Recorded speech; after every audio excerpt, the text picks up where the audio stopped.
Salut les gens, c'est Rice4, on se retrouve pour une nouvelle vidéo sur Microsoft Flight Simulator 2020. Alors, ça fait un petit peu longtemps, je vous avouerai.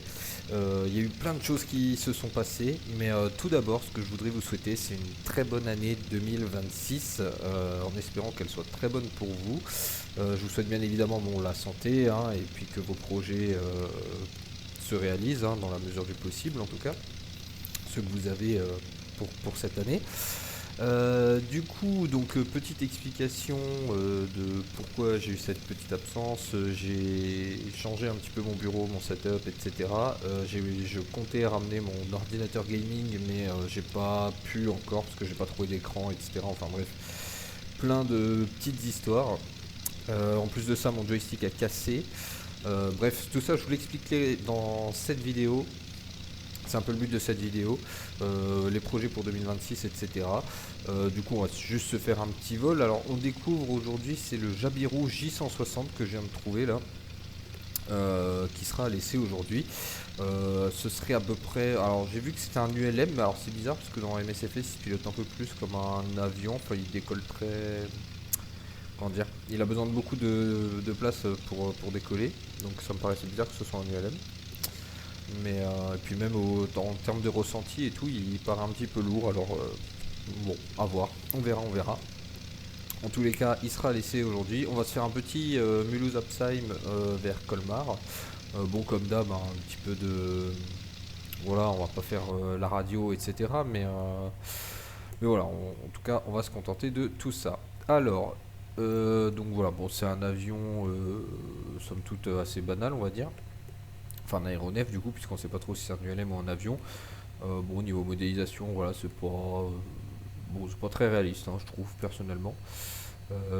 C'est du payware, hein, pour information. Donc voilà. Bon, on a une petite tablette là qui permet sûrement de. Ouais, voilà, on voit qu'on peut changer l'hélice, hein, mettre une hélice en bois, en composite, ou une hélice 3 pales. Wheelspats, c'est les. Je pense que c'est ce qu'il y a autour de. Voilà, ce qu'il y a autour de la roue là, je sais pas. J'ai pas le nom en français en fait. Voilà, et du coup, on peut mettre un pilote, un copilote. Bon, voilà. C'est pas. On n'est pas non plus sur de la top qualité. Après, c'est propre, hein, honnêtement. Voilà, c'est bien dessiné.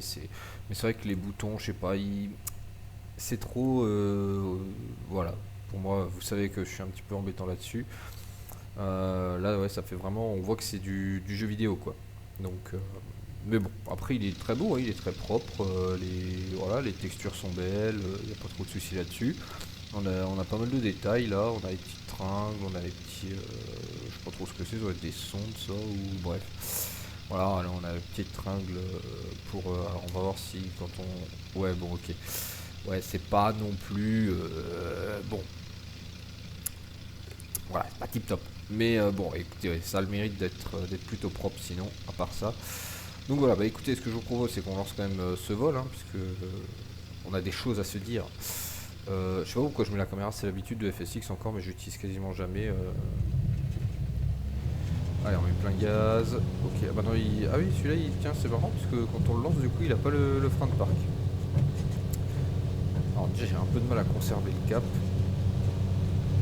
Ok, là, c'est bon, je ne peux pas trouver. Ah, vous voyez, hein, je vous dis, hein, il met un petit peu de temps à décoller. Là, on fait l'arrondi à 60 nœuds, mais ouais, c'est compliqué. Ah, j'ai oublié de mettre la trim, tiens, j'ai déjà oublié avant.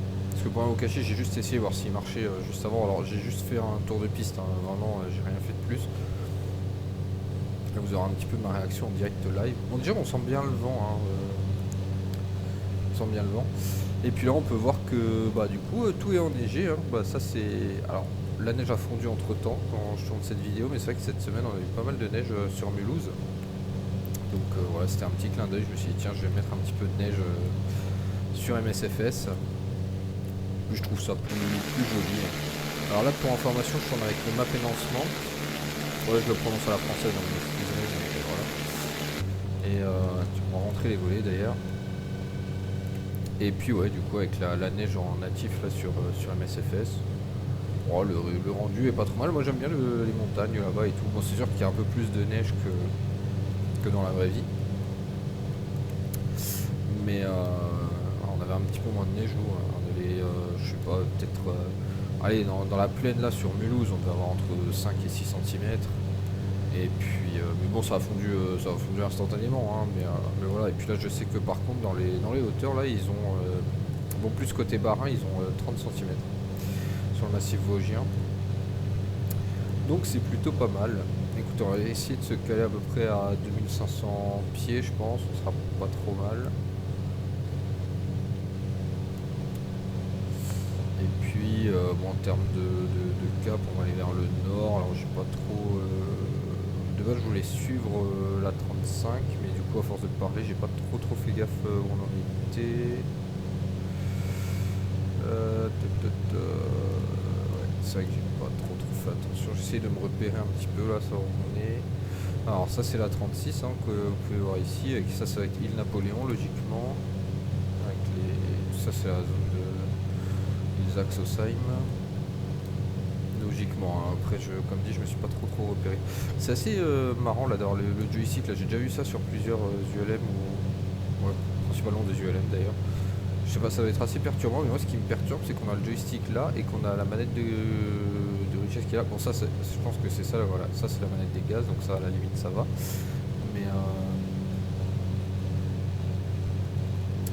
Mais ouais, du coup, c'est assez bizarre qu'on ait les. Là, ça doit être la mixture, je pense. Hein. Ah, quoique, parce qu'on dirait qu'on a. Bon, c'est marrant, on peut même pas le. Ah, attendez, c'est. Ah non, ok, c'est les freins de parc. Ok, ouais, bah du coup, oui, c'est plutôt logique. Et ça, indicateur. Ok, ça, c'est le compensateur. Ah, c'est un peu chelou comme commande là pour le compensateur. Voilà. La vanne de fuel, ouais. D'ailleurs, quand je fais cette vidéo, il y a eu un truc qui s'est passé cette semaine, c'est qu'il y a un ULM qui s'est tanké, enfin qui s'est vaché en gros dans un champ vers ici, je dirais. Attends, il faut que je me repère. C'était vers Ensisheim. Je crois qu'on est encore passé à Ensisheim. Ah, quoique, enfin, on doit en être pas loin en tout cas. Mais bref, c'est plutôt vers là-bas, je pense, quelque part. En tout cas, s'il a trouvé un champ, de toute façon, ça devait être là, ça devait être après la forêt. Donc ouais, il est venu. En fait, il a eu un problème de carburant. Et d'ailleurs, je viens de voir qu'on était déjà à 3000 pieds à force de parler. C'est vrai que finalement, il monte quand même bien le Stio là. J'avais un doute du coup, mais en fait, si, c'est juste qu'il met du temps à accélérer au décollage. Mais sinon, après, une fois qu'il a décollé, il monte plutôt bien. J'étais à peu près à 75-80% de gaz là. Et bah écoutez, je vous propose qu'on essaye de se stabiliser à peu près à 3000 pieds, hein, tant qu'à faire, puisqu'on y est.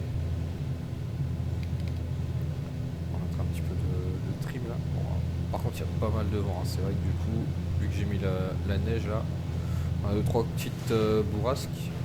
Pas si haut. Donc ouais, voilà, donc c'était la petite anecdote là. Bon, heureusement rien de grave, hein. L'avion a pu même redécoller par ses propres moyens, hein, une fois qu'ils avaient trouvé pourquoi en fait c'était l'alimentation en carburant là qui était un petit peu mauvaise, qui a provoqué, je pense, du coup une coupure moteur, enfin en tout cas des dysfonctionnements du moteur, et du coup bah, il a dû atterrir à quelques kilomètres d'Absheim, hein. C'est dommage, hein. C'était arrivé peut-être, je sais pas, 30 secondes plus tard, il aurait peut-être pu, non peut-être pas 30 secondes, mais allez, peut-être 2-3 minutes plus tard, il aurait pu atteindre Absheim, mais là, ouais, à peu de choses près, il a dû atterrir à Ensisheim. Bon, écoutez, l'important c'est qu'il n'y ait pas eu de blessés. En fait, ce qui s'est passé, c'est que vu que le sol était gelé, apparemment, le terrain, donc c'était un champ, hein, était pas très meuble, hein, il était assez dur, et du coup, il a pu atterrir comme sur une piste classique en herbe, quoi. Ce qui a fait que, bah, en fait, ça a ni abîmé l'avion, ni fait de blessés ni rien, donc c'était plutôt cool. Enfin, vaut mieux ça qu'un crash vraiment là comme on a eu encore en été 2025. Là il y a eu 2-3 avions qui se sont écrasés malheureusement, des avions de tourisme. Je sais plus dans quel coin, je crois que c'était peut-être dans le coin de Nice ou Nantes, je sais plus. Enfin quelque chose comme ça, voilà. Je suis plus du tout sûr là, enfin j'arrive plus du tout à me souvenir, mais j'ai un mot, enfin un nom de ville en N, mais je sais pas lequel c'est. Donc du coup, ouais, en tout cas pour ce qui est de la petite histoire, donc là je suis toujours sur mon PC portable parce que j'ai pas trouvé ce que je voulais pour me faire mon setup là avec mon PC fixe, hein, la tour que j'ai. Donc pour l'instant bah, c'était du temporaire. Et puis quand j'ai voulu retourner une vidéo en fin d'année dernière, en ayant fait du coup toujours, enfin comment dire, en ayant refait mon setup mais avec le PC portable, et bah j'ai le joystick qui a décidé de rendre l'âme.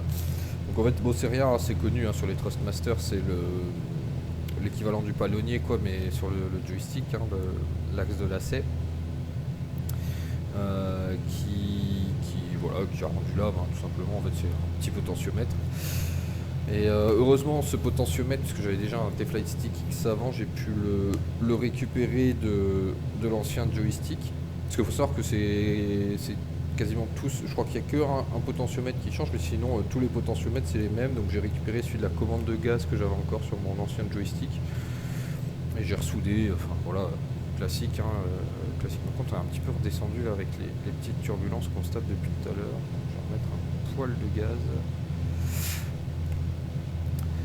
Donc ouais, le temps de faire ça aussi, pareil, hein, le temps de dessouder l'ancien, démonter l'ancien, de ressouder le nouveau, etc. Puisque l'ancien en plus il est chez mes parents, puisqu'il est avec le PC, enfin la tour quoi du coup. Donc ouais, ça a pris un petit peu de temps, et puis entre temps je fais un peu de tri là dans les vidéos, parce qu'il y avait des vidéos que voilà, j'avais pas forcément envie de les voir sur ma chaîne. C'était des choses que j'avais fait pour faire une vidéo par semaine, et puis ouais, ça me plaisait plus forcément, donc je me suis dit je vais faire un petit peu de tri, surtout qu'elles n'avaient pas forcément plu non plus, donc bon, ça sert à rien de faire du stockage en plus chez YouTube, hein. On va libérer un petit peu d'espace, ça permettra d'avoir moins de serveurs qui tournent, l'écologie, tout ça vous connaissez.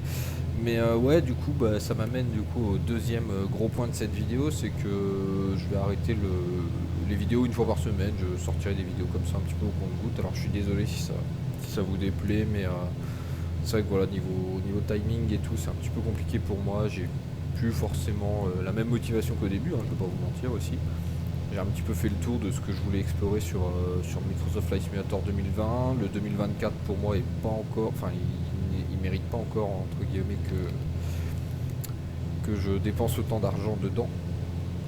Parce que je suis toujours sur des groupes Facebook, des forums, etc. Je lis quasiment tous les jours tous les problèmes qu'il y a, etc. Alors bon, ça touche principalement le mode carrière, c'est vrai, donc c'est vrai que je pourrais... voilà, mais c'est vrai que pour moi c'est juste une question de principe de dépenser plus de 100 euros dans un jeu qui n'est pas abouti et qui fait que planter. Je vois pas forcément le... Enfin... Ouais, je suis peut-être un petit peu bête là-dessus, hein, je vais pas vous mentir, mais un petit peu vieux jeu on va dire. Mais pour moi, bah voilà, quand on est un studio, surtout qu'un studio comme Asobo, Microsoft, enfin, c'est quand même des... Bon, Asobo pas forcément, mais c'est quand même une licence Microsoft, donc Microsoft c'est quand même un gros nom, hein, on va pas se mentir. D'ailleurs je crois que c'est plus Asobo sur le 2024, je crois que j'ai dit des bêtises. Mais bon, on va dire qu'on va partir sur Microsoft. Quand on a un grand nom comme ça et on sort quelque chose avec des bugs, alors ça arrive hein, de sortir quelque chose avec des bugs, hein, même ça arrive de plus en plus d'ailleurs, mais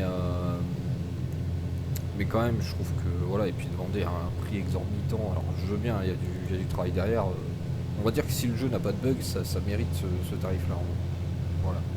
Mais malheureusement voilà, il n'y a que des bugs, la moitié du temps je vois les gens, le mode carrière, bah, soit ils perdent une partie de leur mode carrière, enfin de tout l'avancement qu'ils avaient, soit bah, au bout d'un vol de 2 heures, paf, tout s'éteint et puis ils ont tout perdu. Enfin vraiment, je pense qu'au bout d'un moment c'est rageant. Et voilà, je vais pas m'embêter à payer autant d'argent pour m'énerver sur un jeu, quoi. Et c'est des choses que visiblement on n'avait pas trop avant, parce qu'avant bah, les mises à jour étaient un petit peu plus compliquées à déployer, parce que bah, les gens n'avaient pas forcément accès à internet. Je vous parle de ça, c'est il y a 15-20 ans, hein. Bon, les jeux étaient moins complexes aussi, on est d'accord. Mais non, c'est vrai que bon, il y avait quand même moins de soucis comme ça. Et dis donc, là, ça bouge un petit peu hein, quand même. Et ouais, je trouve qu'aujourd'hui, à chaque fois qu'un jeu sort, parce que bon, il n'y a pas que ce jeu-là, hein, mais à chaque fois qu'un jeu sort, on a pas mal de bugs. Il y a juste un jeu, enfin une licence en tout cas, bon, c'est ma licence préférée de toute façon, donc je suis peut-être pas objectif, mais qui a pas ce problème-là, je trouve, c'est les Assetto Corsa. Alors certes, là, ils sortent beaucoup de pré-alpha, alpha, bêta, tout ce que vous voulez, où le contenu est débloqué au fur et à mesure, mais le jeu en lui-même coûte 30 €, ce qui, pour un jeu aujourd'hui, on va pas se le cacher, c'est vraiment pas très cher, parce que tous les jeux aujourd'hui, ils valent largement 40, 50, voire 100 € là pour MSFS, hein, et Assetto Corsa, c'est quand même une référence dans la simulation. Donc c'est que le jeu est quand même plutôt abouti et plutôt recherché, je pense, et qu'il y a des heures de travail derrière. Là où je veux en venir, c'est que Assetto Corsa, quand ils sortent les choses, certes il n'y a pas tout le contenu, par contre le jeu, il n'y a quasiment aucun bug, en tout cas sur tous les forums que j'ai lus, j'ai vu personne rencontrer de bug pour l'instant. Il y a 2-3 choses, puisque je vois dans les patchs correctifs qui sortent à chaque fois, enfin dans les nouvelles versions, on voit comment dire, le changelog, hein, je sais pas comment dire en français, c'est dingue, hein. Mais voilà, bref, vous m'avez compris les changements qu'il y a eu en fait entre la précédente et la version actuelle. Et bon, c'est vrai que des fois ils disent correction de ça, correction de ci, correction de ça, mais la dernière fois j'ai lu c'était correction du reflet de lumière, machin qui était peut-être un petit peu trop fort. Bon bah ouais, est-ce qu'on peut considérer que c'est un bug? Non, je pense pas. Pour moi, tant que le jeu il crache pas et que vous perdez pas plein d'informations, on peut estimer que c'est pas un gros bug, en tout cas que c'est pas quelque chose qui nous embête vraiment beaucoup quoi, en termes de gravité. Donc non, là-dessus il faut reconnaître que c'est plutôt une bonne licence, que Kunos, qui est l'éditeur du jeu, est plutôt bon, et pour moi est plutôt respectable, hein, du coup. On va essayer de descendre un petit peu à 2000 pieds là, profiter de la ville de Colmar là qui est enneigée, qui est plutôt de l'autre côté d'ailleurs, mais on la verra pas je pense, hein, elle est un petit peu en dessous de nous là malheureusement. Mais bon, là on a une partie en tout cas de la ville de Colmar juste ici. Alors c'est vrai que c'est marrant parce que du coup, vu que c'est enneigé et que les bâtiments de base sont plutôt de terrain clair, on va dire, on a du mal un petit peu à distinguer les bâtiments. Bon, si là on voit qu'il y a une tour, mais sinon limite on dirait des arbres. Bon, après on est un petit peu haut aussi, hein. On va continuer à descendre. Et puis pour changer, bah, je vous propose qu'on fasse un petit main droite. Parce que d'habitude moi je suis adepte du main gauche quoi, mais on va faire un petit main droite pour l'approche.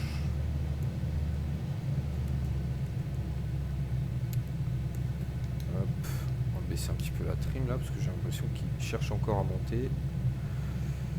Bon, sinon mes impressions sur cet avion, alors il y a beaucoup de turbulences.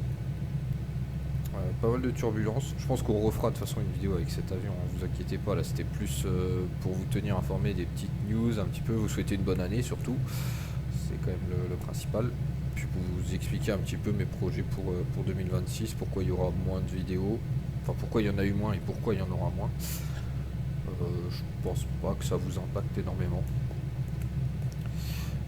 mais voilà, j'espère en tout cas que vous m'en tiendrez pas trop rigueur, lol. Non, mais sinon, comme d'habitude, hein, vous n'hésitez pas à me dire en commentaire.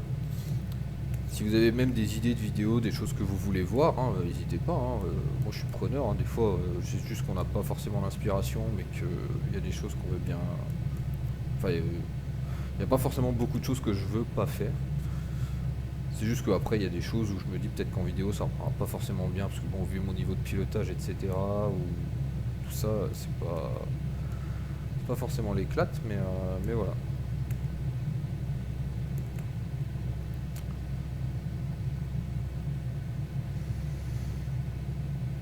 Je suis un peu bas là, un petit peu remonté gaz. J'avais pas fait attention, mais bon, en tout cas c'est joli, hein, le petit aérodrome d'Apsheim enneigé là.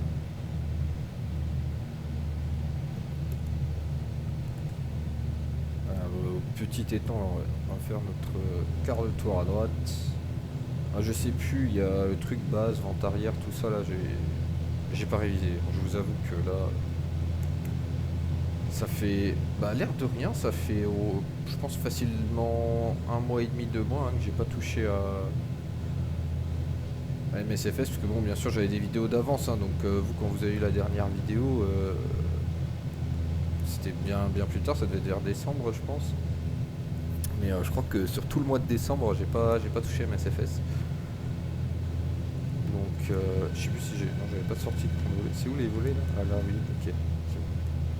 Effectivement, j'avais pas sorti mon premier écran de volet. Shame on me. Force de parler, hein. C'est vrai que du coup, on est très vite déconcentré finalement. Et puis, j'ai plus l'habitude, hein.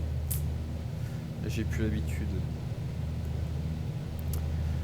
Et d'ailleurs, ouais, quand j'aurai ramené tout l'attirail là, PC plus volant plus tout ça, je pense que je vais me laisser tenter quand même là par le nouvel Assetto Corsa et surtout le Assetto Corsa Rally aussi. Ah, j'ai un petit peu foiré mon approche, hein, je vais pas vous mentir. Et je pense que il est possible que honnêtement je craque pour les deux, hein. Voilà, je suis faible, j'avoue. Mais ouais, et du coup, pourquoi pas faire des vidéos là-dessus, puisque l'autre PC est un petit peu plus performant, donc je pense que ça devrait pouvoir tourner. Sinon, l'autre petite idée que j'avais, c'est de me servir de mon PC portable, d'acheter une carte d'acquisition externe et de me servir de mon PC portable pour juste les records. Et j'ai essayé de faire une petite glissade là. Ouais, alors la glissade, c'est pas ouf ouf, hein. Je vais pas vous mentir.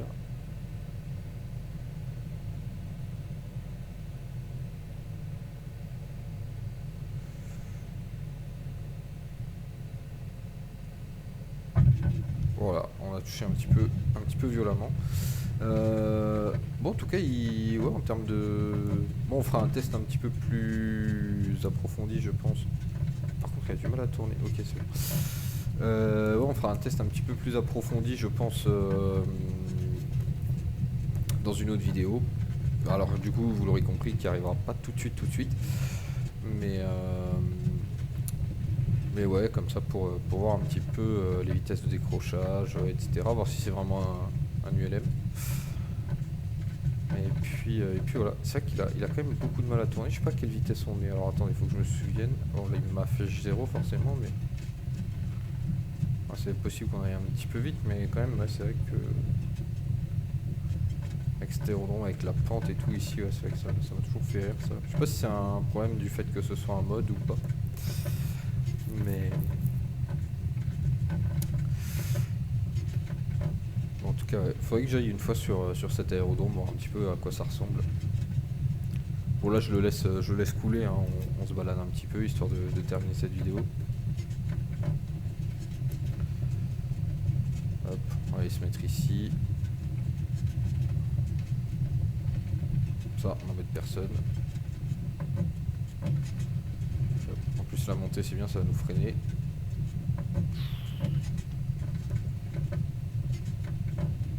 Hop, allez. Tac, allez on freine, frein de parc. Ok, allez je vous laisse avec aussi une petite vue extérieure quand même sur ce petit appareil. Alors je sais pas, attends, on va essayer d'ouvrir la porte un petit peu, voir à quoi ça ressemble. Allez, hop. Ok, bon, alors tristoun. C'est-à-dire que ça s'ouvre bien en vue intérieure, mais en vue extérieure, par contre, ça s'ouvre pas. C'est cocasse cette histoire là. Bon, je sais pas si c'est un problème de l'avion ou de MSFS. Bizarre. Je vais essayer avec l'autre, mais peut-être parce que j'ai changé de vue pendant qu'il ouvrait. Bah non. Ok, bon, bizarre. Bon bref, je sais pas si c'est l'avion ou si c'est MSFS. Bon, tant pis. Dans tous les cas, bon bah écoutez, j'espère quand même que cette vidéo un petit peu, comment dire, un petit peu différente vous aura plu. Parce que là le but c'était plus de papoter que de faire du MSFS, hein, on va pas se mentir.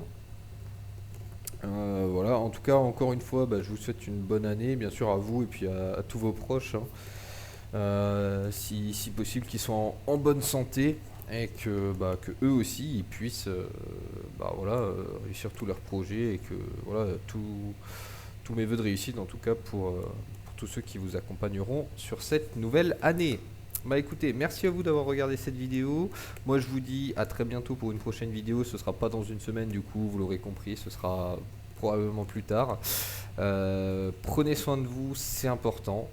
N'oubliez pas, c'était Race 4. Salut.